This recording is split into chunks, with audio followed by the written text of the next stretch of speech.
Hello dear English lovers, how are you all doing? It's been a long time. Friends, I'm in front of you with a new concept again. ఈ రోజు మన concept చూసే ముందు ఒక అద్భుతమైన కొటేషన్తో మన క్లాస్ని start చేద్దాం. ఏంటా కొటేషన్? Knowledge is of no value unless you put it in to practice. మనకి నాలెడ్జ్ ఉంటుందండి, కానీ దాన్ని ఆచరణలో పెట్టనంతసేపు ఎంత నాలెడ్జ్ ఉన్నా కూడా వేస్టే. Same is the case with language కూడా అంతే కదా. నాలెడ్జ్ నాకు ఉంది, నాకు తెలుసు, లాంగ్వేజ్ వచ్చు అని చాలామంది అంటూ ఉంటాం. నాకు వచ్చు, నేను మాట్లాడగలను, నాకు తెలుసు ఈ గ్రామర్ అంతా. తెలిస్తే సరిపోదు, దాన్ని ప్రాక్టీస్లో పెట్టేంత వరకు నేర్చుకున్న నాలెడ్జ్కి కానీ ఉన్న నాలెడ్జ్కి కానీ ఎలాంటి ఉపయోగము ఉండదంట. Knowledge is of no value unless you put it in to practice. మనం ప్రాక్టీస్లో పెడితే తప్ప మనకున్న నాలెడ్జ్కి ఎలాంటి వాల్యూ లేదు కదా. సో అర్థమైందా? నాకు నా V2 స్ట్రక్చర్ వచ్చేసిందండి, నేను పాస్ట్ గురించి చెప్పగలుగుతున్నాను, నాకు ఈ కాన్సెప్ట్ వచ్చు, ఈ గ్రామర్ టాపిక్ వచ్చు, ఇవన్నీ వచ్చు అంటే నాలెడ్జ్ ఇక్కడ ఉంటే సరిపోదు. దాన్ని ఏం చేయాలి? You have to apply that in your day to day lifes. Day to day లైఫ్లో మనం దాన్ని అప్లై చేస్తేనే దానికి వాల్యూ కదా. So with this wonderful words let's dive into our session. ఈరోజు సెషన్ స్టార్ట్ చేసేటప్పుడు యాజ్ యూజువల్ మనకు తెలిసిందే, how do we start our session with. మన సెషన్ని దేంతో స్టార్ట్ చేస్తాం? ఒక టంగ్ ట్విస్టర్తో స్టార్ట్ చేద్దాం. ఏంటా tongue twister? 6 sticky skeletons. 6 sticky skeletons. 6 sticky skeletons. 6 sticky skeletons. 6 sticky skeletons. Try this. దీన్ని ఒక 5 times ఆపకుండా పలకడానికి ట్రై చేయండి. దిస్ ఈజ్ ఆ టంగ్ ట్విస్టర్. ఏమండి, నాలుకకి ఎక్సర్సైజ్ చాలా ఇంపార్టెంట్ అండి. డే టు డే లైఫ్స్లో మనం ఇప్పుడు బాడీ బిల్డ్ చేయడానికైనా, లేకుంటే తగ్గించడానికైనా, ఏదైనా సరే హెల్తీగా ఉండడానికైనా మనం ఏం చేస్తున్నాము? సో బాడీకి ఒక ఎక్సర్సైజ్ అనేది ఎంత అవసరమో, లాంగ్వేజ్ మాట్లాడేటప్పుడు ఈ ఆర్గన్ ఖచ్చితంగా టంగ్కి అంతే ఎక్సర్సైజ్ అవసరం. మరి ఆ టంగ్ ఎక్సర్సైజ్ టంగ్ ట్విస్టర్స్తో సహాయం అవుతుంది. And today the topic that we're going to learn, ఈరోజు మనం నేర్చుకోబోయే టాపిక్ దేని గురించి అని అంటే, ఇంతకు ముందు క్లాసెస్లో మీకు ఆల్రెడీ నేను పాస్ట్ గురించి, ప్రెజెంట్ గురించి, ఫ్యూచర్ గురించి చెప్పినాను. ఇన్ కేస్ ఆ క్లాసెస్ మిస్ అయిన వాళ్ళు ఉంటే, simple past, simple present, simple future grammar టర్మ్స్లో చెప్పాలంటే అవన్నీ డిస్క్రిప్షన్లో లింక్స్ పెట్టి ఉంటాను. ఒక్కసారి వాటిని గో త్రూ దోస్ వీడియోస్, వాటిని చూస్తే మీకు నెక్స్ట్ ఇక్కడ నుంచి ఈ కాన్సెప్ట్ చూద్దాం ఇప్పుడు. సో లెట్స్ సే ఈరోజు మన కాన్సెప్ట్ ఏంటి? చాలామంది ఈజీ అనుకుంటాం. అసలు ఇంగ్లీష్ స్టార్ట్ చేసినప్పుడు కూడా చిన్నపిల్లలకి ఇక్కడ నుంచే స్టార్ట్ చేస్తారు. ఏమని? నేను తింటున్నాను అంటే ఐఎమ్ ఈటింగ్, అతను ఆడుకుంటున్నాడు, హీఈస్ ప్లేయింగ్. సో అంటే ఒక పని జరుగుతూ ఉంది అని చెప్పినప్పుడు మనం ఏ వర్బ్ యూజ్ చేస్తామండి? వర్బ్ 4. పాస్ట్ అయితే V2, ప్రెజెంట్ అయితే V1, ఫ్యూచర్ అయితే విల్ యూజ్ చేసాం. కానీ ఒక పని జరుగుతూ ఉంది అంటే కంటిన్యూస్గా, అందుకే దీన్ని ఏమంటారు? కంటిన్యూస్ టెన్స్ అంటారు చూడండి V4 ఉన్నప్పుడు. సో అలా కంటిన్యూస్గా ఒక పని జరుగుతూ ఉన్నప్పుడు దాన్ని వర్బ్ 4తో చెప్తాం. అయితే వర్బ్ 4 యూజ్ చేయాలి అని అంటే దాని ముందర కంటిన్యూస్ సూచించాలి అని అంటే కంటిన్యూస్ టెన్స్ని సూచించడానికి దాని ముందర ఏదో ఒక బీ ఫార్మ్స్ ఉండాలి. టు బీ V4 అనేది స్ట్రక్చర్. ఇక్కడ ఈ బీ ఫార్మ్స్లో ప్రస్తుతం అనుకో ఆమీజర్ చెప్తాం, గతంలో అనుకో వజ్వర్ చెప్తాము, ఓకే, లేదంటే బీన్ అని చెప్పి దాని పక్కన వర్బ్ 4 యూజ్ చేస్తాం. సో ఏదో ఒక ఈ బీ ఫార్మ్స్ ఉంటేనే అది కంటిన్యూస్ సెన్స్ని సూచిస్తుంది అనమాట. సో అర్థమైంది కదా. ఈరోజు మన కాన్సెప్ట్ ఏంటి? V4. ఏం V4లో ఏది నేర్చుకుందాము అని అంటే ప్రెజెంట్ కంటిన్యూస్ చూద్దాం మనం. ప్రెజెంట్ కంటిన్యూస్ చూడండి. ప్రెజెంట్ కంటిన్యూస్ అంటేనే అందరికీ గుర్తొచ్చేది ఏంటి? ప్రస్తుతం ఒక పని జరుగుతూ ఉన్నప్పుడు ఆమీజర్ V4 చెప్పాలి అని అనుకుంటాం. ప్రస్తుతం ఇప్పటికిప్పుడు ఒక పని జరుగుతూ ఉంటేనే కాదండి ఆమీజర్ V4 యూజ్ చేసేది. అసలు ఇప్పటి వరకు వినని మీకు కొన్ని పాయింట్స్ చెప్తాను, జాగ్రత్తగా గమనించండి. Let's dive deep into this topic. ఈ V4 ఆమీజర్ V4 టు బీ V4లో ఇంకొంచెం డీప్గా మనం ఒకసారి వెళ్దాం. చూడండి, అసలు ఈ ఆమీజర్ V4 ఏ సందర్భాల్లో యూజ్ చేస్తాం? I have come up with some points. ఇక్కడ కొన్ని పాయింట్స్ పెట్టాను చూడండి. To be V4, especially ఆమీజర్ V4 ఎప్పుడెప్పుడు యూజ్ చేస్తాం? First point, now. ప్రస్తుతం ఒక పని జరుగుతూ ఉంది. ప్రస్తుతం ఒక పని జరుగుతూ ఉంటే ఆమీజర్ V4 యూజ్ చేస్తాం. నేను ఇప్పుడు టీచ్ చేస్తూ ఉన్నాను, ఐఎమ్ టీచింగ్. మీరు వింటూ ఉన్నారు, you are listening to my class. అర్థమవుతుందా? ప్రస్తుతం జరుగుతూ ఉంది. ఫస్ట్ పాయింట్, ఆమీజర్ V4 ఎప్పుడు యూజ్ చేయాలి? ప్రస్తుతం ఒక పని జరుగుతూ ఉన్నప్పుడు యూజ్ చేయాలి. అంటే ఈ క్షణం, నౌ, ఇప్పుడు జరుగుతూ ఉండాలి. First point. Second point, around now అంటే రీసెంట్ టైమ్స్లో, రోజువారీ జీవితంలో ఒక పని కంటిన్యూస్గా జరుగుతూ ఉండాలి. రోజువారీ జీవితంలో చూడండి, మన కళ్ళ ముందు జరుగుతూ ఉంటే నౌ. మన కళ్ళ ముందు అవసరంలే, మన రోజువారీ జీవితంలో అరౌండ్ నౌ జరుగుతూ ఉండాలి. ఎలా? ఇప్పుడు నేను ఒక బుక్ రాస్తున్నానండి అని చెప్తాను. నేను ఒక బుక్ రాస్తున్నానంటే మీ కళ్ళ ముందు రాస్తున్నాననే కాదు. ఈ రోజువారీ జీవితంలో, ఈ ప్రతిరోజు లైఫ్లో అరౌండ్ నౌ, ఈ ప్రెజెంట్లో నేనేం చేస్తున్నాను? ఒక బుక్ రాస్తున్నాను. ఓకే, సో అప్పుడు ఏం చెప్తాను? ఆమె ఒక బుక్ రాస్తోంది. She is writing a book. Okay, so ఇలా ప్రెజెంట్ రోజువారీ జీవితంలో ఒక పని కంటిన్యూస్గా చేస్తే అప్పుడు ఏం చెప్తాము అని అంటే am is are V four use చేస్తాం. అంతెందుకండి, మీరు ఏమండి సన్నగా అయిపోయారు ఇట్లా చేస్తున్నారంటే ఐఎమ్ ఫాలోయింగ్ డైట్, అంటే ఐఎమ్ డూయింగ్ ఎక్సర్సైజ్. ఎక్సర్సైజ్ చేస్తున్నానంటే మీ కళ్ళ ముందు చేస్తున్నానని కాదు, నవ్వని కాదు. సెకండ్ మీనింగ్ ఏంటి? ఈ రోజువారీ జీవితంలో, ఈ మధ్య కాలంలో రోజు ఒక పని నేను చేస్తున్నాను. ఓకే, సో ఇంకా మీరేం చెప్పొచ్చు? మీరు చెప్పండి, ఎలా చెప్తామంటే నేను ఇప్పుడు ఇంగ్లీష్ నేర్చుకుంటున్నానండి అనాలి. అంటే ఇంగ్లీష్ నేర్చుకోవడం నా కళ్ళ ముందు నేర్చుకుంటున్నారనా, ప్రెజెంట్ అనా? కాదు, రోజువారీ జీవితంలో ఒక పని జరుగుతోంది. అప్పుడు ఏమనాలి? I'm learning English these days. ఈ మధ్య నేను ఇంగ్లీష్ నేర్చుకుంటున్నాను. So this is the second usage. రెండో సందర్భం ఏంటి? రోజువారీ జీవితంలో ఈ మధ్య కాలంలో ఒక పని జరుగుతూ ఉండాలి, అప్పుడు V4 యూజ్ చేస్తాం. అండ్ థర్డ్ సందర్భం, ఈ మధ్య ట్రెండ్ అవుతున్న కొన్ని విషయాల్లో కూడా మనము yam is are V4 use చేస్తాం. చూడండి, ఈ మధ్యకాలం బంగారం ధర బాగా పెరిగిపోతుంది, అంటే ట్రెండ్ పెరిగిపోతుంది, ట్రెండ్ మారుతుంది. అప్పుడు వెజిటబుల్స్ ధరలు బాగా పెరిగిపోతున్నాయి. ఎలా చెప్తాం? చూడండి, the prices of vegetables are increasing. The price of gold is increasing day by day. రోజు రోజుకి ఇంక్రీజ్ అవుతోంది. Parents are showing more interest on their children's education nowadays. ఇంతకుముందు అంతలా లేదండి, కానీ ఇప్పుడు పేరెంట్స్ పిల్లల ఎడ్యుకేషన్ మీద ఎక్కువ ఇంట్రెస్ట్ చూపిస్తున్నారు. అర్థమవుతుందా? Business are turning more towards online platform nowadays, అంటే బాగా టర్న్ అవుతున్నాయి. సో ఈ విధంగా చెప్తాం. People are spending more time on social media. Social media మీద పీపుల్ ఎక్కువ టైం స్పెండ్ చేస్తున్నారు, especially this Instagram reels. Okay, so వీటి మీద ఎక్కువ టైం స్పెండ్ చేస్తూ ఉన్నారు, అంటే ట్రెండ్లో ఒక పని జరుగుతూ ఉంది, అప్పుడు యూజ్ చేస్తాం. అండ్ నెక్స్ట్ ఇంకా ఎప్పుడు యూజ్ చేస్తామంటే ఒక పని రిపీటెడ్గా జరుగుతూ ఉండాలి. ఎస్పెషల్లీ ఆ రిపీటెడ్ యాక్షన్స్లో కూడా కొంచెం నెగిటివ్ సెన్స్ ఉండాలన్నమాట. సో అలా రిపీటెడ్గా నెగిటివ్ సెన్స్లో జరుగుతున్న సెంటెన్సెస్ కూడా V4 యూజ్ చేస్తాం. ఎలా? మీరు ఈ మధ్య ప్రతిరోజు క్లాస్కి లేట్ వస్తున్నారండి, లేట్ వస్తున్నారు, ప్రతిరోజు జరుగుతోంది, రిపీటెడ్గా జరుగుతోంది, దట్స్ అనాయింగ్. సో అది కొంచెం నెగిటివ్. అప్పుడు ఏం చెప్పాలి? You are coming late to classes nowadays. ఈ మధ్య క్లాసెస్కి లేట్గా వస్తున్నావు. They are always making noise. వాళ్ళు ఎప్పుడు చూసినా నాయిస్, అల్లరి చేస్తున్నారు. అర్థమైందా? సో ఇలా ఒక రిపీటెడ్ యాక్షన్స్ విషయంలో కూడా ఏం యూజ్ చేస్తాం? Am is are V4 use చేస్తాం. అండ్ లాస్ట్, ఫ్యూచర్లో ప్లాన్ చేసేస్తాం. ఫ్యూచర్లో ఒక పని జరగాలి అని చెప్పేసి మనం ముందే ప్లాన్ చేసుకొని ఉంటాం. అలాంటి సందర్భాల్లో కూడా V4 యూజ్ చేస్తాం. ఈ టాపిక్ చాలామంది కన్ఫ్యూజ్ అవుతూ ఉంటారండి. ఈవెన్ ఆన్లైన్ క్లాసెస్లో కూడా ఈ డౌట్ ఎక్కువ అడుగుతూ ఉంటారు. అదేంటండి, ఎల్లప్పుడూ జరిగితే ఇప్పుడు ఫ్యూచర్లో జరిగితే విల్ అనాలి కదా, మరి V4 ఎందుకు వస్తుంది? అయితే ఫ్యూచర్లో ఒక పని చెయ్యాలని ముందే ప్లాన్ వేసేసుకుంటే ఆ ప్లాన్ ఫిక్స్డ్గా, ఫ్యూచర్ ఆ టైం కూడా మనకు తెలుసు, దాని అరేంజ్మెంట్స్ కూడా ఆల్మోస్ట్ అయిపోతున్నాయి. అలా ఫ్యూచర్లో ఒక పని జరగాలి అని డిసైడ్ అయినప్పుడు మనం యామ్ ఈజ్ ఆర్ V4లోనే దాని ఆన్సర్ చెప్పాలి. ఎలా?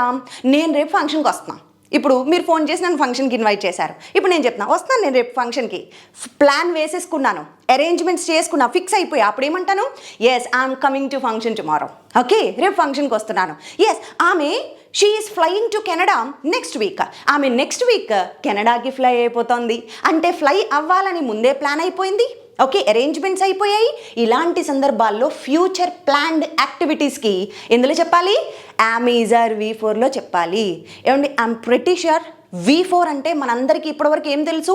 ప్రస్తుతం ఒక పని జరుగుతూ ఉంటే V4 అని మాత్రమే తెలుసు. ఈ పాయింట్స్లో యూజ్ చేస్తామని అర్థమైతే కంప్లీట్ V4 మీ చేతిలో ఉంది. ఇప్పుడు మనం ఏం చేద్దాము అని అంటే, మీకు తెలిసిందే కదా, మనము స్ట్రక్చర్స్ని ఎలా నేర్చుకుంటాము? ఒక కాన్సెప్ట్ తీసుకుంటే ఆ కాన్సెప్ట్ని ఎలా నేర్చుకుంటాము అని అంటే ఒక ఫార్ములాతో నేర్చుకుంటాం. ఏంటి ఆ formula? Positive, negative, interrogative, WH questions. Positive sentences, negative sentences, interrogative and WH questions ఏమో క్వశ్చన్స్ అడగడం. ఇదేమో ఈ రెండు ఆన్సర్లు చెప్పడానికి, positive answer, negative answer. Interrogative and WH questions దేనికి? క్వశ్చన్లు అడగడానికి. ఇప్పుడు ఆ V4 అనే కాన్సెప్ట్ని తీసుకొచ్చి ఈ ఫార్ములాలో అప్లై చేద్దామా? నేను ఇప్పుడు క్లాస్ టీచ్ చేస్తూ ఉన్నాను, కంటిన్యూ అవుతూ ఉంది, పాజిటివ్. నేను క్లాస్ టీచ్ చేయట్లేదు, నెగిటివ్. క్వశ్చన్ అడగాలి, మీరు క్లాస్ టీచ్ చేస్తున్నారా, మీరు ఇంగ్లీష్ ప్రాక్టీస్ చేస్తున్నారా, ఇంట్రాగేటివ్ క్వశ్చన్స్. ఎప్పుడు ప్రాక్టీస్ చేస్తున్నారు, ఎందుకు ప్రాక్టీస్ చేస్తున్నారు, ఎలా ప్రాక్టీస్ చేస్తున్నారు, WH క్వశ్చన్స్. ఓకే, సో ఇది ఫార్ములా అండి. ఇప్పుడు ఫార్ములాలో ఫస్ట్ ఏంటి, ఆన్సర్ చెప్పడం, పాజిటివ్ నెగిటివ్. నేను అంటే ఐ యామ్ వస్తుంది, యూ దే వి వచ్చినప్పుడు ఆర్, హీ షీ ఇట్కి ఈజ్ రావాలి. నేను ఇప్పుడు ప్రాక్టీస్ చేస్తూ ఉన్నానంటే ఐ యామ్ ప్రాక్టీసింగ్. నేను ఇప్పుడు ఇంగ్లీష్ నేర్చుకుంటూ ఉన్నానంటే I'm learning English now days. ఈ మధ్య నేను ఇంగ్లీష్ నేర్చుకుంటున్నాను, పాజిటివ్ సెంటెన్స్. ఓకే, సో నేను నేర్చుకుంటున్నాను, ఐఎమ్ ప్రాక్టీసింగ్. ఆమె నెక్స్ట్ వీక్ కెనడా ఫ్లై అయిపోతుంది, she is flying to Canada next week. Okay, వాళ్ళు రేపు ఇక్కడికి వస్తున్నారు, they are coming here tomorrow. Okay, yes, మేము మూవీకి వెళ్దామని ప్లాన్ చేస్తున్నాం, we're planning to go to a movie. నేను ఇప్పుడు ఫ్రెంచ్ నేర్చుకుంటున్నాను, ఐఎమ్ లెర్నింగ్ ఫ్రెంచ్. సో ఇవి పాజిటివ్ సెంటెన్సెస్. మరి నెగిటివ్ చూద్దాం. చూడండి, నేను నేర్చుకోవట్లేదు, నాట్ పెట్టి పక్కన V4 చెప్తాం, నాట్ V4. దాన్నే నెగిటివ్ సెంటెన్సెస్ అందాం. అంటే ఆన్సర్ చెప్పడంలో పాజిటివ్ నెగిటివ్. నేను నేర్చుకోవట్లా, ఐఎమ్ నాట్ లెర్నింగ్. నేను క్లాసెస్కి వెళ్ళట్లేదు రెగ్యులర్గా, I'm not going to classes రెగ్యులర్గా అటెండ్ అవ్వట్లేదు, ఐఎమ్ నాట్ అటెండింగ్ రెగ్యులర్లీ. వాళ్ళు రోజు క్లాసెస్ ఫాలో అవ్వట్లేదు, they are not following our classes regularly. వాళ్ళు ప్రాక్టీస్ చేయట్లా, దే ఆర్ నాట్ ప్రాక్టీసింగ్. అతను కెరీర్ మీద ఫోకస్ చేయట్లేదు, he's not focusing on his career. అర్థమవుతుందా? ఇవి పాజిటివ్ నెగిటివ్. మరి ఇప్పుడు ఓన్లీ పాజిటివ్ నెగిటివే ఉంటాయా? పాజిటివ్ నెగిటివే కాదండి, క్వశ్చన్స్ కూడా అడుగుతూ ఉంటాం కదా. సో ఇవి పాజిటివ్ నెగిటివ్. నేను ప్రాక్టీస్ చేస్తున్నాను, ఐఎమ్ ప్రాక్టీసింగ్, చేయట్లేదు, ఐఎమ్ నాట్ ప్రాక్టీసింగ్. హీకి షీకి అయితే ఈ విధంగా వస్తాయి, యు నో దిస్. సో ఫార్ములాలో నుంచి పాజిటివ్ నెగిటివ్ చూసాం. ఇప్పుడు నెక్స్ట్ ఏంటనంటే క్వశ్చన్స్ అడగాలి. క్వశ్చన్స్ ఎలా అడుగుతాము? ఏం లేదండి, ఇక్కడ ఐ యామ్ ఉందా, ఇది ముందుకు వస్తుంది అంతే. ఓకే, అదే క్వశ్చన్ మేక్ చేయడం. ఆర్ ముందుకు వెళ్తుంది. సో ఎలా చూడండి ఒకసారి, మీరు ఇప్పుడు ఇంగ్లీష్ ప్రాక్టీస్ చేస్తున్నారా? Are you practicing English? మాట్లాడుతున్నారా ఇంగ్లీష్లో? Are you speaking in English? అప్పుడు ఆన్సర్ చెప్పాలి, అవునండి నేను మాట్లాడుతున్నాను. ఎస్ ఐ యామ్ అంటే చాలు, ఎస్ ఐ యామ్. మరి నేను మాట్లాడలేదు, no I'm not, or no I amn't. ఇలా యూస్ చేస్తే బాగుంటుంది. ఇవి ఆన్సర్స్ అనమాట. ఇది క్వశ్చన్, ఇది ఆన్సర్. ఇప్పుడు అతను గురించి అడగాలి. ఇప్పుడు చూడండి, ఆర్కి ఏమేమి వస్తాయి? You, they, we. మరి హీకి షీకి ఇట్కి ఈజ్. ఓకే, అతను రెగ్యులర్గా క్లాసెస్ ఫాలో అవుతున్నాడా? Is he following the classes regularly? Is he following? ఆమె డాన్స్ ప్రాక్టీస్ చేస్తుందా? Is she practising? అవును అంటే ఎస్ షీ ఈజ్, కాదు అంటే no she isn't. Okay, so ఇలా ఆన్సర్స్ చెప్తాం. మరి నా గురించి అడగాలి. నేను నా ఎఫర్ట్స్ అన్నీ పెడుతున్నానా? Am I putting my 100% efforts? నేను టీచ్ చేస్తున్నానా? Am I teaching? నేను రైట్ మార్గంలోనే వెళ్తున్నానా? Am I going in the right way? అలా నేను కరెక్టే చేస్తున్నానా, నేను కరెక్ట్గా మాట్లాడుతున్నానా, నేను ట్రై చేస్తున్నానా, ఇలా నా గురించి అడగాల్సి వస్తే యామ్ ఐ. అప్పుడు మీరు ఆన్సర్ చెప్పాలి, అవునండి మీరు రైట్ వేలోనే వెళ్తున్నారు, ఎస్ యు ఆర్. కాదు మీరు రైట్ వేలో వెళ్ళట్లా, no you aren't, you are not, లేదా యు ఆర్ంట్. ఓకే, షార్ట్కట్లో కాంట్రాక్టెడ్ ఫామ్లో అలా యూజ్ చేస్తాం. సో మరి క్వశ్చన్స్ ఎప్పుడు కూడా పాజిటివ్గానే అడుగుతామా? నెగిటివ్ క్వశ్చన్లు కూడా ఉంటాయి కదా. మరి ఇప్పుడు నెగిటివ్గా క్వశ్చన్ అడగాలండి. మరి నెగిటివ్ క్వశ్చన్ అడిగినప్పుడు ఎలా అడుగుతాం చూడండి. మీరు ప్రాక్టీస్ చేస్తున్నారా అంటే ఆర్ యూ ప్రాక్టీసింగ్? నేర్చుకుంటున్నారా? Are you learning? నేర్చుకోవట్లేదా? Negative. Aren't you, aren't you, కానీ ఆంట్ యూ లెర్నింగ్. మరి అతను నేర్చుకోవట్లేదా? Isn't he learning? ఆమె ఇంగ్లీష్ మాట్లాడట్లేదా? Isn't she speaking in English? ఆమె ఫంక్షన్కి రావట్లేదా? Isn't she coming to function? నేను ప్రాక్టీస్ చేయట్లేదా? Amn't I practising? నేను రాయట్లేదా బోర్డు మీద? Amn't I writing on the board? So this is how we use. ఇవి positive negative questions. క్వశ్చన్స్లో last one ఏంటి? WH. WH అంటే వాట్, వేర్, వెన్, అవే WH అంటే. ఒక్కసారి చూడండి, ఏం చేస్తున్నారు మీరు ఇప్పుడు? What are you doing? What are you doing? ఎక్కడికి వెళ్తున్నారండి? Where are you going? ఎక్కడికి అంటే where. Where are you going? Try, నాతో పాటు నేను క్వశ్చన్స్ అడుగుతూ ఉంటే ట్రై చేయండి. Where are you going? Okay, yes. ఎప్పుడు వస్తున్నారు ఇక్కడికి మీరు? When are you coming here? ఎప్పుడు వస్తున్నారు ఇక్కడికి అంటే ప్లాన్ చేసుకున్నారు, ఫ్యూచర్లో పలానా టైంకి రావాలి. ఇప్పుడు నేను మీకు ఫోన్ చేసి అడుగుతున్నా, ఎప్పుడు వస్తున్నారు? When are you coming? Okay, ఎందుకు అలా బిహేవ్ చేస్తున్నారు? Why are you behaving like that? ఎలా ప్రిపేర్ అవుతున్నారు ఎగ్జామ్స్కి? How you preparing? అర్థమవుతుందా? So this is how we use. ఇలా WH క్వశ్చన్స్ యూజ్ చేస్తాం. మరి ఇందులో నెగిటివ్ క్వశ్చన్ యూజ్ చేయాలంటే ఎందుకు ప్రాక్టీస్ చేయట్లేదు? Why aren't you practising? అతను ఎందుకు ప్రాక్టీస్ చేయట్లేదు? Why isn't he practising? నేనెందుకు ఎఫర్ట్స్ పెట్టట్లేదు? Why amn't I putting my efforts? నాలో నేను ఆలోచించుకుంటూ అన్నప్పుడు యూజ్ చేస్తాం ఇట్లాంటివి. So this is the structure అండి. ఇలా positive, negative, interrogative, WH questions అనే ఒక కాన్సెప్ట్ తీసుకొని దాంట్లో ఈ థింగ్స్ అన్నీ మనం అప్లై చేసుకుంటూ నేర్చుకుంటే ఇట్ బికమ్స్ వెరీ ఈజీ. ఇప్పుడు అర్థమైందా? V4 ఎలాంటి సందర్భాల్లో yam is are plus V4 ఎక్కడెక్కడ వాడతామో మీకు ఆల్రెడీ ఒక 5-6 పాయింట్స్ ఇచ్చినాను. ప్రాక్టీస్ చేయండి. కొన్ని క్వశ్చన్స్ అడుగుతాను, ట్రై చేయండి. ఒక 2 minutes. Okay, last 2 minutes be with me. Video lengthy అయిపోతుంది, I know that. Okay, so but still please ఒక 2 minutes ప్రాక్టీస్ చేద్దాం. Yes, okay. మా పేరెంట్స్ నెక్స్ట్ వీక్ మమ్మల్ని విజిట్ చేస్తున్నారు. అంటే మనం ఎక్కడో హాస్టల్లో ఉన్నాం, పేరెంట్స్ విజిట్ చేస్తున్నారు, right? Planned future. My parents are visiting us next week. మా పేరెంట్స్ నెక్స్ట్ వీక్ మమ్మల్ని విజిట్ చేస్తున్నారు. My parents are visiting us next week. మీరు ఎప్పుడు చూసినా నాయిస్ చేస్తున్నారు క్లాస్లో, నెగిటివ్గా ఎల్లప్పుడూ చేస్తున్నారు. You are always making noise in the class. You are always making noise in the class. ఆమె ఎప్పుడు చూసినా కంప్లైంట్ చేస్తూ ఉంటుంది. కంప్లైంట్, వాళ్ళ మీద వీళ్ళ మీద కంప్లైంట్లు చేస్తూ ఉంటుంది అంటాం. ఆమె ఎప్పుడు చూసినా కంప్లైంట్ చేస్తుందండి.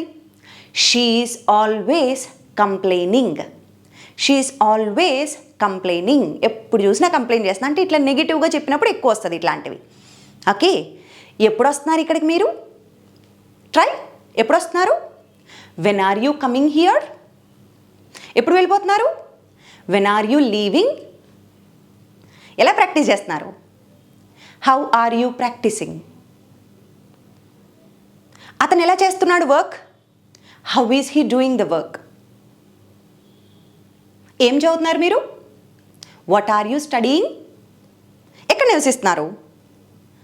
Wear are you living? ఎందుకు క్లాసెస్ ఫాలో అవ్వట్లేదు? Why aren't you following the classes? అతను ఆన్సర్స్ చెప్పట్లేదు. He is not giving answers or he is not answering. ఆమె కాన్సన్ట్రేట్ చేయట్లేదు. She is not concentrating. ఆమె రావట్లా పిక్నిక్కి. She is not coming to picnic. నేను ఈ మధ్య కార్ నడపడం నేర్చుకుంటున్నాను. I'm learning how to drive. So friends, అర్థమైందా? బాగానే ఆన్సర్ చేశారనుకుంటున్నాను. అర్థమయ్యే కదా ఎలా యూజ్ చేయాలో. క్లాసెస్ నచ్చాయా? సో ఎలా ఉంది ఏంటి అనేది దయచేసి మీ కమెంట్స్ రూపంలో నాకు తెలియచేయండి. మీ కమెంట్సే నాకు బూస్టప్ అండి. ఇలాంటి మరిన్ని క్లాసెస్ నేర్చుకోవాలి, ఇంకా నాతో ప్రాక్టీస్ చేయాలి, ఎక్కువ ప్రాక్టీస్ చేయాలి అని అనుకున్న వాళ్ళ కోసం ఆన్లైన్, ఆఫ్లైన్ క్లాసెస్ ఉన్నాయి. సో కింద నెంబర్స్ ఉంటాయి, జస్ట్ వాటిని కాంటాక్ట్ చేస్తే మీకు ఇన్ఫర్మేషన్ దొరుకుతుంది. Thank you so much. Stay tuned.